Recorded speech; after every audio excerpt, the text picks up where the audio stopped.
Welcome to the Scratch Golfer's Mindset Podcast. My name is Paul Salter, and I'm a triple-digit golfer on a quest to become a scratch golfer. I'm also a high-performance mindset coach and credentialed hypnotherapist with 15 years of experience helping high performers from all walks of life get unstuck and unlock their full potential.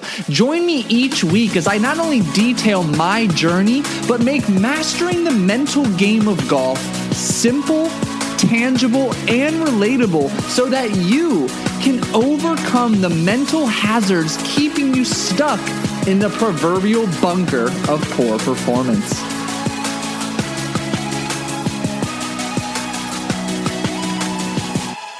This episode is coming to you live while I am high on love, drunk on caffeine, and desperately lacking on sleep.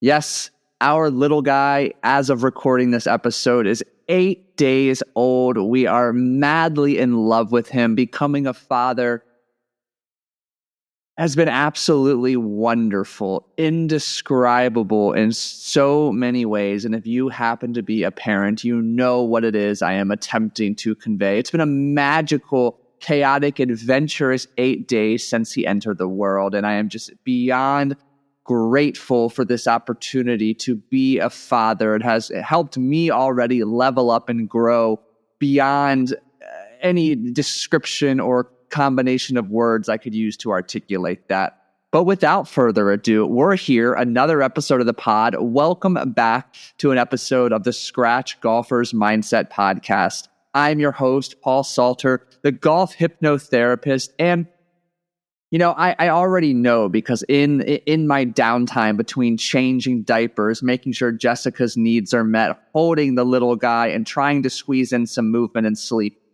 there's been a lot of pondering, a lot of reflection, a lot of productive downtime to rest, to be, to think. And I'm sure I'll have an episode or 5 dedicated to these reflections and what I've learned stepping into fatherhood.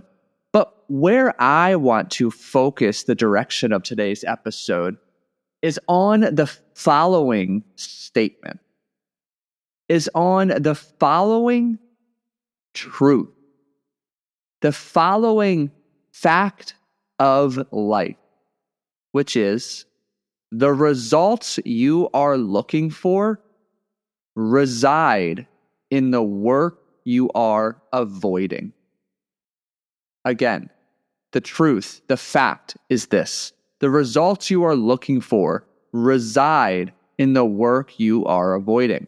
The results you are looking for on the golf course, the results you're looking for in your business, the results you're looking for in your marriage, in your parenting, all of those results reside in the work you're avoiding. Now, what type of work are you specifically avoiding?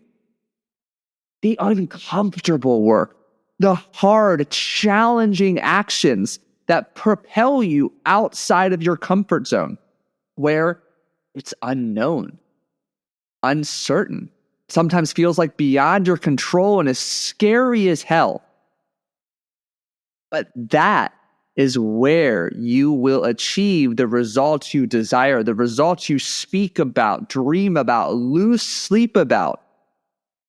If you're truly committed to your goals, to becoming the best version of you, to empowering yourself to have the ability to play to your potential on and off the course, the results you're looking for reside in the work you're avoiding. Now, I'm going to break down today's episode into 3, let's call them categories, to address the location of the results you're looking for, which again is in the work you're avoiding. And I'm going to break it down into information, mindset, and emotional regulation. The common mistake that you are making to achieve your goals is assuming that you have a lack of information problem. At least that's what your actions would show. Your actions are reflections of your beliefs. So if you are someone who is constantly scrolling social media, perusing all of the different golf profiles, if you are binge watching different technique videos on YouTube, if you are reading every golf book under the sun, there is some part of you who feels that the obstacle in your way from achieving the results you desire is a lack of information problem. And maybe for some of you, there are some wide or deep knowledge gaps, which, given the information age we live in today, can quickly be filled. You can close the gap on any present knowledge deficit very quickly, very effectively, because there are 1,001 different books, podcasts, and social media profiles that pump out more content per minute than you can begin to fathom. Yet, when you continue to pour yourself into this phase, this pattern of information consumption, information acquisition, without taking the necessary action, you find yourself stuck. Because here's another truth for you. Information alone is not enough. You still have to do the work. But let's unpack this for a minute. We feel we have a knowledge deficit, so we listen to a podcast. We purchase a book. We may even purchase an online course. And this feels really good in the moment. First and foremost, we have taken a micro action towards bettering ourselves, towards our goal.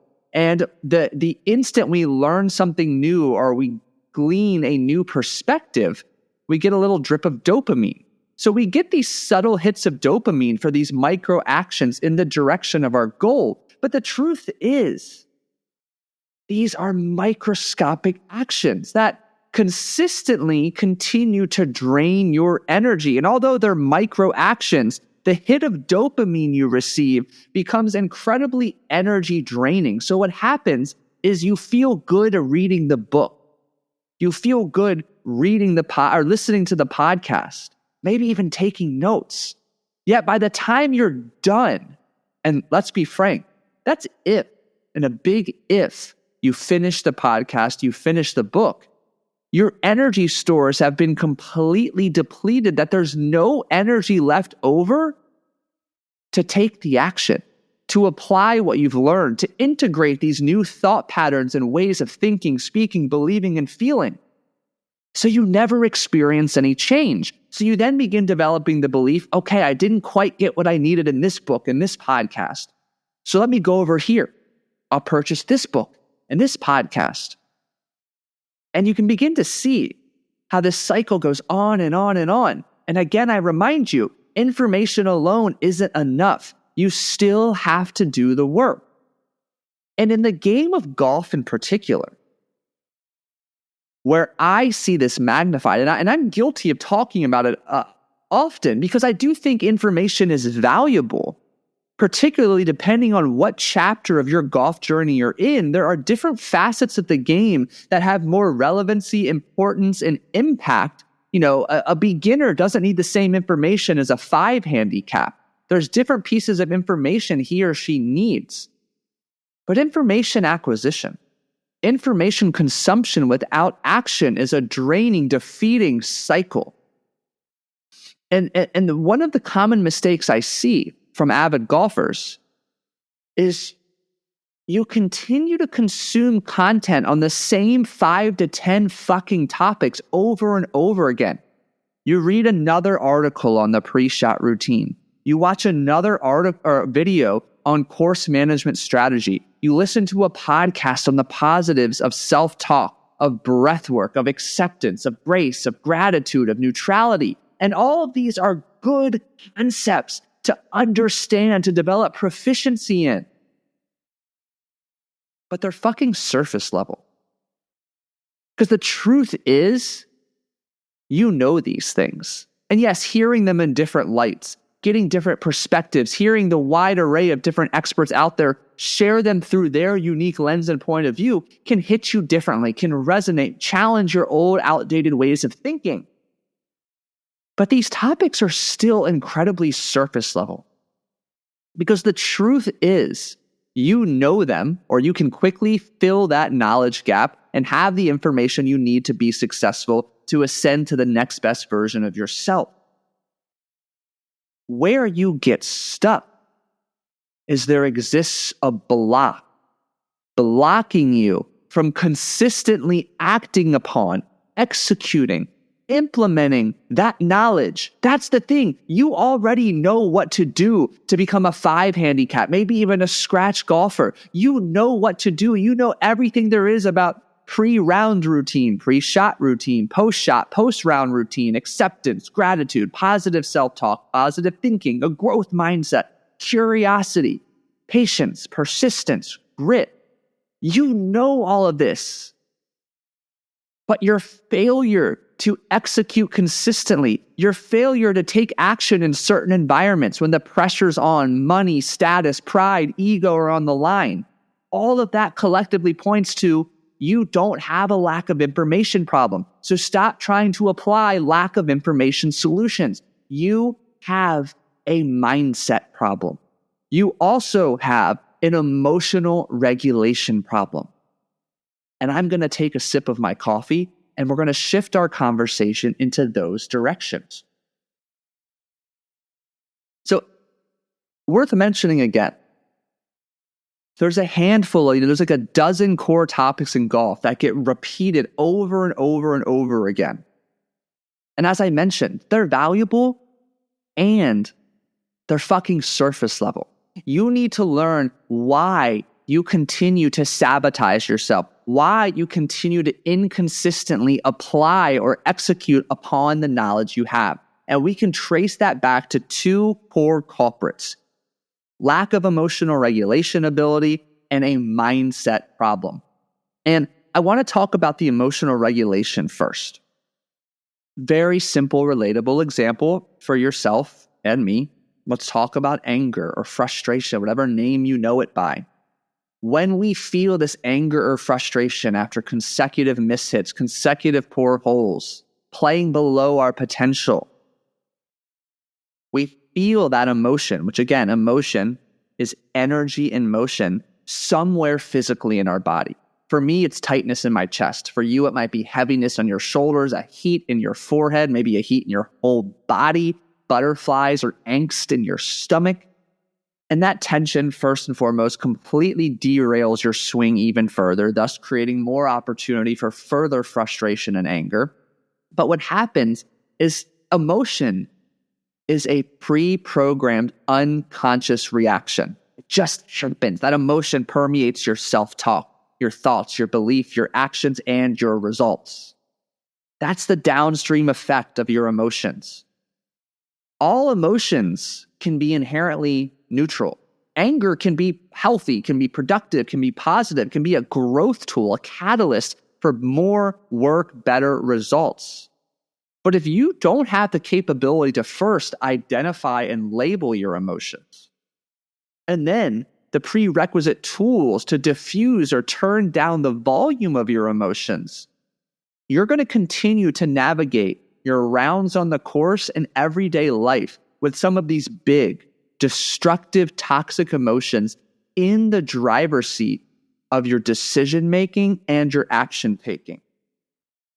And if anger is driving the car of your life every single day, you are going to crash that sucker over and over and over, taking you further and further away from your potential, your goals, who you desire to be. You have to begin developing emotional intelligence. You have to begin developing a relationship with your emotions, an ability, a courage to look inward, to take ownership and accept there may be parts of you, emotions of yours that are counterproductive, holding you back, weighing you down from moving in the direction you desire and being the person you are capable of being.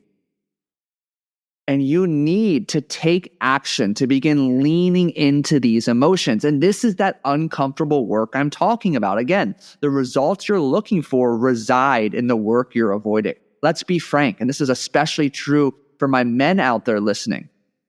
Emotions fucking messy. They're uncomfortable. And if you're anything like me, as a man, you're taught to avoid them, repress them, hide them, not even acknowledge you have them. And I like to use the term to describe that as emotionally constipated. And I've shared this before. I was emotionally constipated the first 30 years of my life. I was a victim to toxic positivity. Everything's great. Everything's fine. I avoided arguments, confrontations. But deep down, I was just repressing. And finally, I did reach a breaking point. That shit boiled up and it exploded and came to the surface. And my life looked very different after that for a couple of years until I learned to confront, to befriend my emotions, to understand that many of the big emotions I were experiencing, first and foremost, they're normal. Emotions are, you're an emotional being. Hello, welcome, congratulations, you're human. But ultimately, I learned to label them, to help creating distance between me and anger, me and sadness, me and shame, regret, understanding that these are just parts of me. They're not who I am. I'm not an angry, sad, frustrated person, but at times I feel angry, sad, and frustrated. And this started to empower me to take some ownership, to take back elements of control. I began to understand where, when, and how my counterproductive, destructive way of dealing with emotions came to be. And remember, emotions and their associated sabotaging behaviors, they're all learned, which means they can be unlearned. They may be learned from your mom, your dad, your upbringing. They may have been learned in order to protect your childhood needs to feel accepted, belonged, loved, and connected. But just like you learned them, you can also unlearn. You've got to begin looking inward and getting comfortable sitting in those uncomfortable emotions. So many of us, and I'm guilty of this on occasion as well, is we feel that anxiety, that worry, that fear, that anger. And we retreat inward and we numb, we dissociate, we turn on sports, we scroll through Facebook, we binge YouTube, we do all of these short-term dopamine providing behaviors to temporarily numb us out until the emotion on its own begins to calm down a little bit. But it's never actually been fully diffused, expressed, released. And you can imagine how much emotion is just continuing to accumulate, to build up over the weeks, the months, and the years. And inevitably, it comes out as an unconscious reaction when something triggers it. It's yelling at your child. It's snapping at your significant other. It's snapping a club on the golf course. It's cursing at your coworker. It's raising your voice. It's hitting something. It's throwing something. We're talking destructive, toxic, sabotaging behavior. You've got to learn how to manage your emotions. Period. The most successful individuals in all walks of life have incredibly strong emotional intelligence, emotional awareness, and an accompanying set of skills and tools to help them manage their emotions. And that can look like a myriad of different tools, from journaling, one of my favorite, to breath work, also a favorite, to meditation, to cold plunging, to a regular exercise routine, to a healthy diet, to a sound sleep routine. All of these help cultivate what I like to refer to as emotional resiliency, your ability to navigate the limitless amount of triggers you will face every single day, to be emotionally flexible, to acknowledge that maybe some anger has been triggered, but rather than unconsciously reacting, you have the tools and the awareness to shift to consciously responding. Notice my word choice differences there. We want to move from unconscious reaction to conscious response. The only difference is that momentary pause, which creates an opportunity to choose how to respond rather than to react unconsciously on autopilot. And with that said, I want to shift to the third bucket of mindset. When I talk about mindset in this context, emotionality is a huge piece here. As a mindset coach and a high performance hypnotherapist, I often tell my clients, a lot of the things that we work on, really it's emotional coaching in a way, helping to identify and diffuse these toxic emotions, turn up the volume, turn up the depth of control that you have over your emotions. But as I alluded to earlier, there's a downstream effect. These pre-programmed responses, emotions, permeate into your talk, your thoughts, your beliefs, your actions, and of course shape your results, identity, and your reality. When I talk about mindset here, first and foremost, I want to talk about your beliefs. And to talk about beliefs, we have to go back one step further. Every single day you have an estimated 50 to 70,000 thoughts. The more time, energy, and emotion you give to specific thoughts, the more likely they are to be upgraded to beliefs. And it's estimated that in the first 7 years of life, 95% of your belief system is formed, which means you basically walk around the first 7 years of your life as a sponge, completely open, suggestible, and absorbent to all that's taking place in your environment and your family life.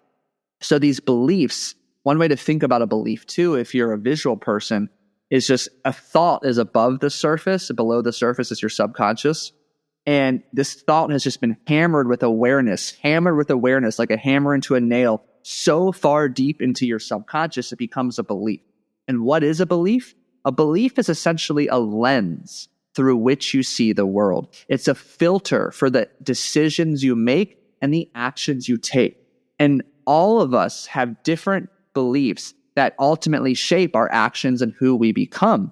Where I do the bulk of my work with my clients, where I've done the bulk of the work on myself, is upgrading the beliefs that I have or my clients have about what they are worthy of, deserving of, and capable of.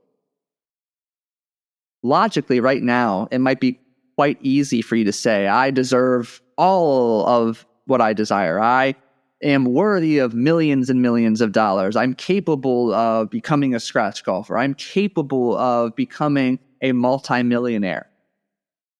Do you truly believe it on a deep down visceral level? And if you say one of those statements out loud, I want you to notice if there's any subtlety of a physical sensation that becomes present, a little angst, a little fear, a little disbelief showing itself physically throughout your body.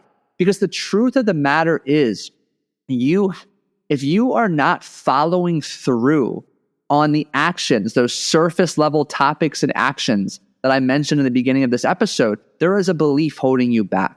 That belief also might be rooted in fear. If you're not taking the necessary actions, putting in the amount of practice and playing time to become the best golfer possible, you might believe that you're not capable. You might believe you're not worthy or deserving. It might be scary because what if you do succeed? That's a completely different identity. And that in and of itself is a completely separate podcast conversation, which we will have inevitably. But your mindset encompassing these beliefs about what you're worthy, deserving, and capable of, that's your glass ceiling. That's what holds you back. You can see and begin to think about what it might be like to become a scratch golfer, to hit your next 7-figure year, to find your dream spouse. Yet, these beliefs, like I mentioned, they filter your decisions and actions. These beliefs are deeply embedded in your subconscious, which triggers these unconscious reactions and behaviors, which on the surface look like continuous self-sabotage. It's not executing your pre-shot routine. It's not doing this uncomfortable work to dig deeper into who you are, why the way you are, or why you are the way you are, so that you can begin to unlearn and upgrade these certain aspects to become the best version of you. You don't have a lack of information problem. You have a mindset problem and an emotional regulation problem. And if I had to give any prompt or call to action in this podcast, it's start doing the uncomfortable work. So many of you want to be fucking great golfers, but you do the same shit over and over again. You can't change unless you change. Mindlessly hitting balls on the range once or twice a week. Half-assing putting in your garage on your birdie ball mat a couple nights per week. Drinking a couple beers and smoking a few stogies every round you play with your buddies. If you continue to experience feeling stuck at that 15 to 20 handicap, that 8 to 10 handicap, and you're not changing your approach, your beliefs, how you look inward and lean into discomfort, well, guess what? You're going to continue to experience the same results over and over again. And let I remind you, it was Einstein who said the definition of insanity is doing the same thing over and over and over, expecting different results. The results you're looking for reside in the work you're avoiding. Go take uncomfortable action. Lean into the discomfort. You already know, and I want you to hear me on this. You know what it is you should be doing that you're not. You know exactly what you need to be doing that you're avoiding. Go fucking do the thing. Put more time into practice. Go hire a coach. Start working with a therapist. Begin that journaling routine. Start that meditation practice. You need to remember the results you're looking for reside in the work you're avoiding.